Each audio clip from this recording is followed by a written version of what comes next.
Why is there no talent pool in the U.S. to pull from? This is crazy. Like, even if I wanted help, I couldn't find help. Yeah. We're doing this hopefully for Americans to be able to give them the opportunity to go through the same experience I went through. More intensive, more training, and then with the hopeful place for them when they're done. Hi, I'm Kirby Allison, and today I have the privilege of Maestro Eric Jensen joining me from Sartoria Gallo. Yes. Hey, thank you so much for coming into the office. We've had a banner day, and now it's time to sit back, enjoy ourselves with a nice cigar. We're going to test out our new air filtration system. Fantastic. Really running right now. Yeah. And talk a little bit about kind of your journey in bespoke tailoring, because you're the only American bespoke tailor that I know that started out with a dream to become a bespoke tailor, and here you are, having just gotten back from Rome, visiting, your Maestro as an actual partner. I mean, it's really such an incredible story of success. Yeah, it wasn't planned. It was like one of those things that just kind of happened. When I started, I just kind of had seen an article about tailors and thought that was really cool. I'd never heard anything about this before besides like the guys that do alterations and things like that. And so, told my wife about it, and kind of when I was working at the time as an investment, not investments, with IRAs and stuff like that for TD Ameritrade, and that was in 2009 when the market decided that it was gonna kind of tank a little. So I got laid off, and told my wife I really want to do something fun, and she said, what do you want to do? And I said, well, I really want to learn how to make suits. She said, all right, but you can't quit. And I was like, yeah, okay, like sure. So found a guy down in town La Jolla, which was where we lived at the time, and he was making suits, and asked him if I could train under him, and he said, how old are you? I said 26, because that's how old I was at the time, and he said, why would you want to do this? No one under like 72 is doing this, and I said, I don't know, I find it beautiful, like I find the craft really gorgeous, and he said, if you come by, I can't, I'm not going to tell you not to come. So went by the next day, and he taught me how to make buttonholes and let me watch him work for a little while. That's how they really filter the apprentices, is if they can survive buttonholes. Yeah, because it's like, when you're an apprentice, the other thing that a lot of people don't understand is when you're an apprentice, you're really a liability. Because you're worth more likely to screw something up than you are to get it right. So when you're apprenticing, you don't really know anything. You're a liability to the tailor, because one, you take up their time, and two, they can't give you anything, because anything they give you, you're going to screw it up. So they have to. An apprentice has to understand that it has to be very patient, and has to just take what the tailor gives it. I think nowadays, because of the way in which our society's set up in colleges, that people think that, well, I'm paying for the college, so I need to be able to get everything out of it. You're here to service me. But the thing is, when you're an apprentice, you're not paying the tailor, so you're not there. He's not there to service you. You kind of just got to pick up the scraps. And learn what you can. So that's what I did. I learned how to make buttonholes. Spent months on it. And well, I don't want to smoke in front of you. I do want to show one thing, because this is the first time we fired this up at full capacity. But look at how the flame is not going straight. It's like it's going right it's definitely working, I must say. It's going towards the filter. We're bringing in fresh air from the corners and then drawing it out through the center of the room. And I think at full capacity we'll turn the air 40 times an hour. Wow. So anyway, it's pretty exciting. I'm a little bit of a obsessive compulsive. I don't know how to do. Is this lit? Make sure it's lit first. Am I lit?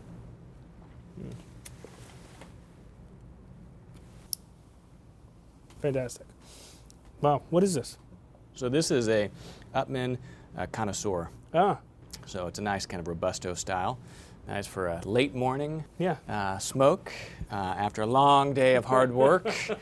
We're very Italian here, Eric. We need to go have our glass of wine or two or three with lunch here after this. Nice big lunch. Yeah. You're seeing other clients here in Dallas, so we got to get you out here at some point. But we filmed 2 great videos, right? So again, links in the description of this one. One, the second fitting of the beautiful Dorme suit that you're making for me. And then second, fun video about kind of talking through some of the different regional tailoring differences. Which was fantastic and fun. So, I mean, one of the things that's striking is that, relative to Europe, there's not a rich history of tailoring here in America. So even finding someone to apprentice with is unique. Is unique and was difficult, and that was the thing that I ran into. And so after training with the guy that I was working with for a few months, a client came in of that guy, and he said, oh, you've been here for a while trying to learn this. I said, yeah. And he said, why don't you learn in Italy? I said, yeah, man, like, sure. Like, what am I, made of money? Yeah. And he said, no, like, if you think about it, you don't have any kids, and then you don't have a house, and so your only thing keeping you here is, like, your wife and family. And I said, yeah, that's about it. And he said, so, try learning in Italy. There's the school that he found on Style Forum, which was way back in the day when Style Forum was in its infancy. And it was a school, Maestro Gallo School, and so looked it up, found out about it. Long story short, called them. They accepted me. My wife and I sold everything we owned and moved out there to Italy and trained in Rome. And then, are you paying for that? Like, it's yeah, a paid it's course? a paid course. But that's kind of like what I was talking about earlier, is the fact that unless you are paying the tailor for something like that, unless you're paying the tailor for the schooling, then you have to go by his time, his generosity. His generosity, exactly. And going by a tailor's generosity, it's going to take you like a good 10, 15 years to learn something that shouldn't take 10, 15 years. Yeah. So the great thing about Gallo's school was you paid for the schooling, but what he gave you in 1 year was the equivalent of like 5 years as an apprentice. Mm-hmm. So we learned how to draft patterns from the get-go. We learned how to start making from the start. So all these things that would have taken forever were expedited in the schooling system. And where did the students go to afterwards? Because again, as an American, okay, you learned how to, do bespoke tailoring, but it's a skill and it's a profession that has to be practiced. Yeah. Right. I mean, you can't, learn it and then say, okay, I know it. No, it's constantly being improved and refined. Yes. Over repetition. You're in in Rome at Sartoria Gallo. Where do you go after that, and where do the other students go? It all depends on the students and their passion. For me, when I finished my schooling, I immediately set out to find a workroom to work in, and took a while to do that, especially because I had to return back to the United States. The Italians had it better because they could go to one of the many workrooms in Italy. Those who wanted to pursue that. Sometimes, the students that went there ended up leaving after some time, or they pursued the tailoring course just so that they could learn the pattern making and stuff like that and go into a different area. But then the good handful of students that actually learned the tailoring and, took it for what it was, they are now working in workrooms and workshops. One guy is working in Tokyo, and other guys are working in Italy. Do you still keep up with the people who went to school? Yeah, to a degree, as much as we can. We're all quite busy. But yeah, so I came back here and I had to find a workroom to work in, and there's not very many options. I was lucky to find one who said the same thing as the first tailor said: if you show up, I'm not going to kick you out. And so that's what I did. I showed up, and every day. This was in Chicago? Yeah, this was in Chicago. And we actually moved, I made sure that I found a job that would transfer me to Chicago so I could work in Chicago. Yeah. And then in Chicago, I showed up every day. And even if I didn't learn, because, sometimes you don't do anything when you're an apprentice. Yeah. And you just stand there and you just watch. But that's the other thing. Take out the trash. Yeah, take out the trash, sweep the floors, thread needles, things like that. Yeah. So, sorry, I have to enjoy. Yeah, well, they're good cigars. And unfortunately, you're doing, I'm asking you all the questions, so. Yeah, you get to smoke. I get to talk. So anyways, so then I found a workroom that I could work in, and I was able to learn as much as I could there. And then I got to the point where it was like, I wanted to now take my knowledge further. The tailor that I worked under wasn't allowing that, so I struck out on my own, and the rest. And so that's when you started Sartoria Jensen in New York. In New York. And you did that for a good 2 years. Yeah, good 2 years, and then got to the point where I couldn't keep up with the demands of the making. So I reached out to the only people I knew who could help me, which was the Gallos, and saw if they could help me make. And they came up with a better proposition, and here we are. An offer you couldn't refuse. Yeah, an offer I couldn't refuse. So, but yeah, that's the journey, and that's a 10-year journey. Yeah. And and I think that I was lucky in where I found the things that I found, and I think that also I was fortunate in understanding that there's a loyalty in the tailoring community, and that's why I think the Gallos, gave me the proposition that we were able to do, or we were able to merge and able to allow me to be a part of the Gallo family now, is because I always had loyalty to them, and I always made sure that, you know, everyone knew where I learned from. Yeah. And I was honored always them. honored to them. Yeah. Yeah. And I think a lot of times also some of the guys who try to come through and learn from me, they want to be their own master tailor in like 5 years. And the thing that I was talking about earlier with this idea of the fact that you're a liability when you're an apprentice is after 5 years, if I've trained you for 5 years, I've given you everything because you've given me nothing because Yeah. I've trained. Yeah. You know what I mean? And after 5 years, you want to just leave and become your own tailor. Well, then what's the point? What's the point? Yeah. You know? What's Like, the incentive for you? Exactly, because I finally got you to the point where like you can do can make something something for me, and you're gonna bugger off Yeah. and, you know, start your own tailor shop. Well, that's why, I mean, I think that in America, a lot of bespoke tailors don't take apprentices because, you know, the American culture is that, you know, I want to go do it myself. I don't Yeah. want to work for someone else. You don't have this narrative that you have within Europe of, you know, really working under someone for a long time and not dishonoring them by saying, you know what, thank you for teaching me everything you knew. Yeah. Now I'm going to go out and do this totally on my own. And that doesn't support the development of a rich ecosystem of tailors. Not at all. And the other thing is it also doesn't, you know, like, especially if you're attached to a brand that's prestigious, like the Gallo brand. Like I always found that to be very prestigious, that I even had learning or, you know, schooling under them. So I always felt like that was something that I could always hang my hat on, is to be a part of such a prestigious family. Yeah. And then, you know, to stay loyal to them and to stay as, you know, thinking as important as they are, and then for them to return that loyalty to me and say, we trust you, we're loyal to you, now we're going to give you the opportunity to carry on the name as well.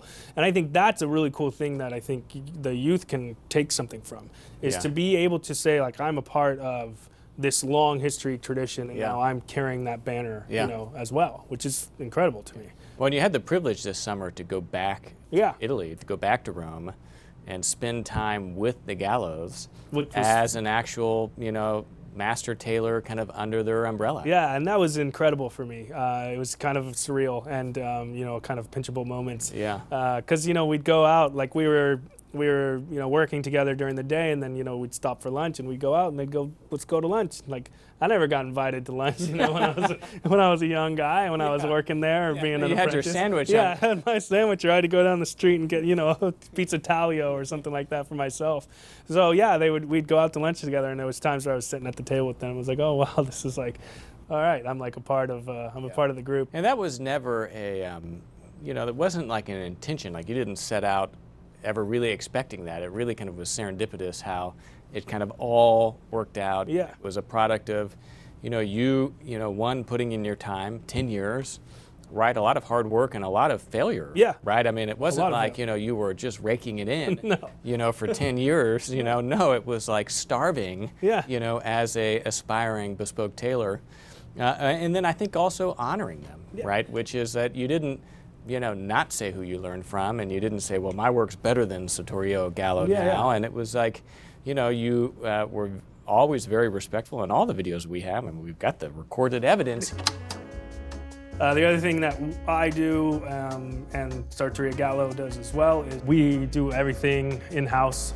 We do everything by the standards that I was trained in. Our style is very Italian. I was trained under Italian Maestro Luigi Gallo, who's Roman, but his cut is very inspired by the south of Italy. Here of you being very forthright in that and crediting them, and then here you are, you know, really an extension of that family, you know, really as an important member of their bespoke tailors. Their history. Yeah, and I was very fortunate to have the opportunity to learn under two very great names, the Gallos and then Despos in Chicago. And I always knew that I was fortunate to have those, and so I never anticipated myself going off on my own. I always wanted to stay under one of those two umbrellas because I always felt like that was a very fortunate thing to be a part of. And so I didn't want to run off the first chance I got. You know, the situation in Italy where we basically ran out of money and couldn't stay there anymore, you know, made us have to come back to the U.S. And then the situation in Chicago was, you know, there was no more learning that I could do there. So there was like, it was one of the much smaller operation. It was a much smaller operation, and it was a much more kind of controlled operation as well. And so then it was like, well, then I was stuck between a rock and a hard place. So I moved out on my own. But that was never my goal. My goal was always to... Yeah, which again was a white knuckle moment. Yeah, it was. Yeah, moving to New York on nothing with no brand was a little terrifying, you know. So and doing 100% of all the work by yourself. Yeah, and that was the other thing that I didn't realize how difficult that was. Yeah. But then also once I started doing that... Which is really, I mean, just to step back, I mean, almost impossible, right? Like that is not the way bespoke tailoring anywhere is set up. No. Where you have one person, the bespoke tailor, cutting and doing 100% of the making. No, cutting, fitting, doing the business, doing the clientele, Yeah. a whole thing. No, this is insane. So but which, you know, when you're young and dumb and ambitious, you bite off more than you can chew. But then I got to the point where I realized that why is there no talent pool in the U.S. to pull from? You know, like there's no one, not no one, but it's very small, this talent pool in the U.S. to be able to do this work and to be able to work in the methods that we do at Sartoria Gallo. So then I was like, this is crazy. Like, even if I wanted help, I couldn't find help, you know. And then I said, well, then I want to find apprentices and at least groom them from nothing. But then I ran into the problem of I don't have the time, you know, and then they don't have the knowledge. So we're always kind of fighting with each other on how much I can give them and how much they can take from me. And then, you know, just never found the right fit. So I was talking to Marco about this in Italy when we were there. And, you know, we both kind of came to the conclusion that we would like to offer to a select few young adults, depending on your age, the opportunity to go to the school for an intensive training for 1 year, and then spend a few months under Marco Gallo training, and then a few months under me training, with the hopeful benefit of something after that with the brand Sartoria Gallo. But in America. In New York, yeah. And this is that's the other thing is we're doing this hopefully for Americans to be able to give them the opportunity to go through the same experience I went through. More intensive, more training, and then with the hopeful place for them when they're done. And will this, I mean, they'll still be paying for their school. Yeah, so they'll pay for the year. The flip side is the guarantee of a place to come back to and someone to train and work under. Exactly. And also to have that schooling be more intensive for that first year. So instead of the 3 years, do the 1 year that's more intensive.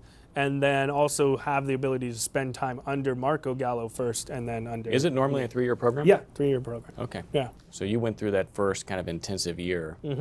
I did 3. You did 3 years? Yeah, I did 3. And then went to train under Chris. Okay, I thought you were there for a year. No, 3 years. Oh, wow. Yeah. So this is an accelerated kind of year program, right? Exactly. And then, you know, you leave that year, right? You're able to still work and cut under the tutelage of Marco. Yes. Right, for a few months, right? To, again, kind of further refine that house DNA.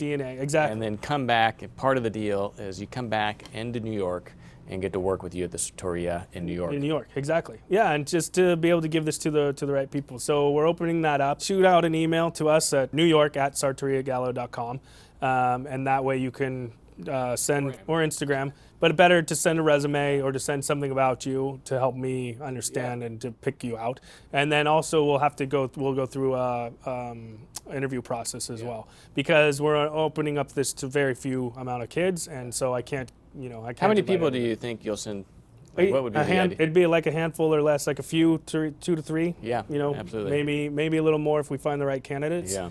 The other thing is at the end, it's not a guarantee that you will get the position in New York, because not everybody can get it. It's going to be the best out of the group or the best couple out of the group, and that's just because if I interview you, the more I interview you, the more I know about you. But I don't know your work ethic, I don't know your character, and I don't know how much you just take to it. Yeah, how much you take to it. And tailoring's not for everybody. Like, if you don't have the passion for it, you're gonna hate it. Yeah. Like, as much as you may want to make great clothes, if you don't have the passion for it, you'll hate it because it's tedious. Yeah. What do you think the hardest part of it is? I mean, other than all of it. I was gonna say all of it.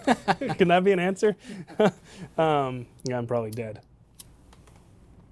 So yeah, I would say, I mean, the hardest part of it is the attention to detail that you have to do, the understanding that the job is constantly changing, and you have to constantly evolve with it.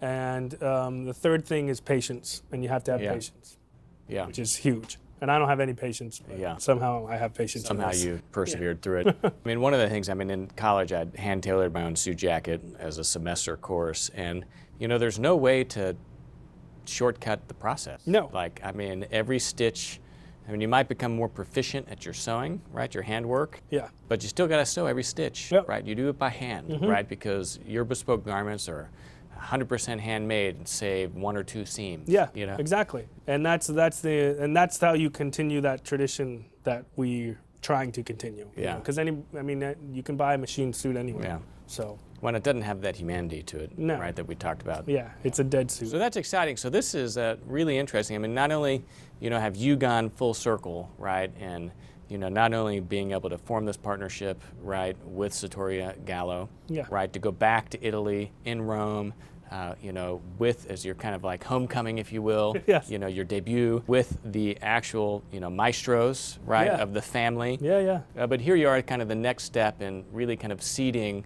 the longevity of Sartoria Gallo here in the United States as a branch of Rome, you know, by training your own tailors. Yeah, just getting the next generation, you know, so that I can have a second in command or a second and third. You know, people that can help me make not only put together fittings here in the U.S., but also deal with fittings, deal with adjustments on patterns, deal with things like that, which would be fantastic to have. So what advice would you have? I mean, someone that's watching this video that has like always dreamt or aspired to become a bespoke tailor.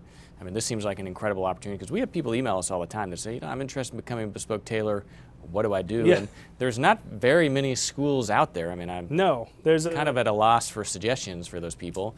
Yeah, there's only a few schools out there at all. But yeah, I think the main thing is if you want to be a bespoke tailor, know that you're going to need patience. You're going to need to put in time, and you're going to need to maintain a great sense of loyalty to who's ever training you, and you got to have a huge passion for it as well. Because without any of those things, if you don't have any of those things, you'll never make it. Because it's not easy at all. Yeah, it is a true artisanship. It is, right? It's an artisanship. It's an apprenticeship, and apprenticeships are, you know, at the end of the day, an apprenticeship is like a family. Yeah. You know, because you become the kid, and the guy who's teaching you becomes your father or your mother. Yeah. Yeah.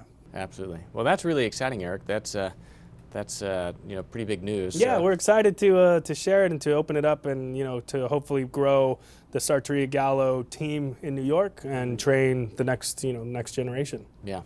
Well, great. Well, we'll smoke to that. Fantastic. Eric Jensen, of course, you know, Maestro, Eric Jensen, Master Bespoke Tailor, you know, joining us today. And thank you for spending some time with us. We've got a few other kind of exciting things ahead of us today. We've filmed a few different videos. You can see links to those videos in the description of this, in addition to the other videos that we filmed with Eric.